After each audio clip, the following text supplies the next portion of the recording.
Boxing, the sport or practice of fighting with fists, especially with padded gloves in a rope square ring, according to prescribed rules, the Queensberry rules. Also known as pugilism or prize fighting. As you can probably imagine, fighting is as natural to humans as eating and sleeping, so we can therefore trace fighting with one's fists back to the start of human civilization. However, when considering boxing as a sport, the earliest remnants go back as far as 6000 BC to Eastern Africa and modern-day Ethiopia. Boxing was spiritual and festive, relating to worship, and it was joined by music and dance, as is still present in African culture today, particularly in West Africa. Fights would have no rounds, and the winner would remain to fight another opponent until he lost or volunteered to let someone else jump in. There were rarely any gloves involved. Boxing would progress up the Fertile Crescent, which was the areas to which early humans migrated. In Egypt, it was extremely popular, organised by the pharaoh. There was a referee, and they would wear cloth instead of fighting naked. We also have evidence of fighters beginning to wear a strap around the wrist for support. Boxing would continue to progress towards Mesopotamia and the Sumerians, largely regarded as the origin of modern civilization, which is now modern-day Iraq. The earliest evidence of any sort of gloves dates back to 1500 BC and to Crete. Boxing would continue to develop as a sport in ancient Greece. There were still no rounds, and the fight would still only end when one was unable to continue, but they can now quit by holding up one finger. Clinching was banned, which maybe we could take notes from today. It was extremely violent and could often end in death. A particularly brutal bout was even recounted by Homer in the Iliad in 675 BC. If ancient Greek boxing was brutal, it had nothing on ancient Rome. They developed the castus, a leather strap with metal or spikes sewn into it. Roman boxing would take place in sporting and gladiatorial arenas, usually ending up in death. This barbaric nature clashed with growing Christianity, and the sport of boxing would effectively die around this time. Until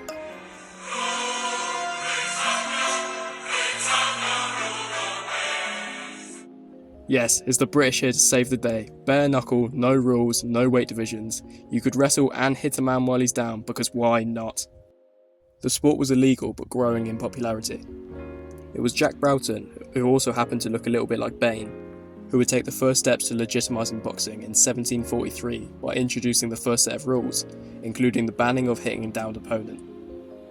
However, boxing would continue to struggle with its image, declining in popularity until 1838, when the London prize ring rules were introduced, spreading quickly throughout the UK and the pesky United States. There was no more kicking, no more gouging, headbutting, biting, or low blows. Boring if you ask me.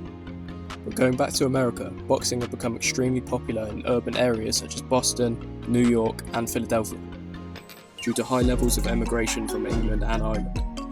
Another new set of rules would be introduced in 1867 by John Graham Chambers, who sought the patronage of John Sholto Douglas, the 9th Marquess of Queensberry, who the rules were then named after.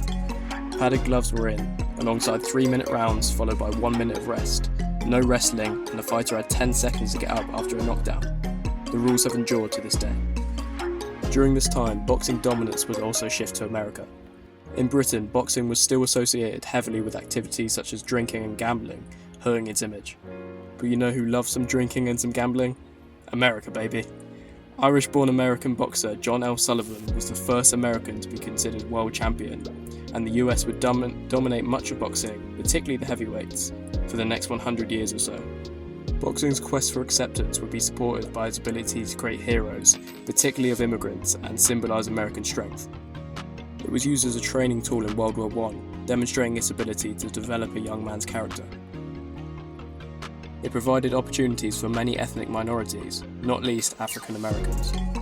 Jack Johnson would become the first black heavyweight champion in 1908, but black fighters would have to endure horrendous abuse for decades. Nevertheless, black fighters would continue to rise, particularly during the Great Depression, and the rise of Joe Louis and his historic rivalry with the German Max Schmeling. The lineage of African Americans would go from strength to strength. Sugar Ray Robinson, Archie Moore, Ezra Charles, Henry Armstrong, Jersey Joe Walcott, Floyd Patterson, and Sonny Liston, to name just a few. Boxing would particularly explode post-World War II due to the rise of television, particularly into the 1970s, with the golden era of heavyweights including Muhammad Ali, Joe Frazier, and George Foreman. as well as the release of Rocky in 1976. Ever since then, we've seen so many gifted fighters defining eras. Hagler, Hearns, Duran and Leonard in the 80s. Then Tyson, Holyfield, Bowe and Lewis in the 90s. Pacquiao and Mayweather in the 2000s. And now Usyk, Crawford, Canelo and Inoue, to name just a few. Along with a rise in women's boxing, led by Layla Ali, Christy Martin and Lucia Riker. And now Katie Taylor, Amanda Serrano and Clarissa Shields. It's an imperfect sport, full of controversy, but we love it because it proves so much about an individual, their inner strength and their desire to never give in. I really hope you enjoyed this video. I know it's something a little bit different, and I'll see you all again soon.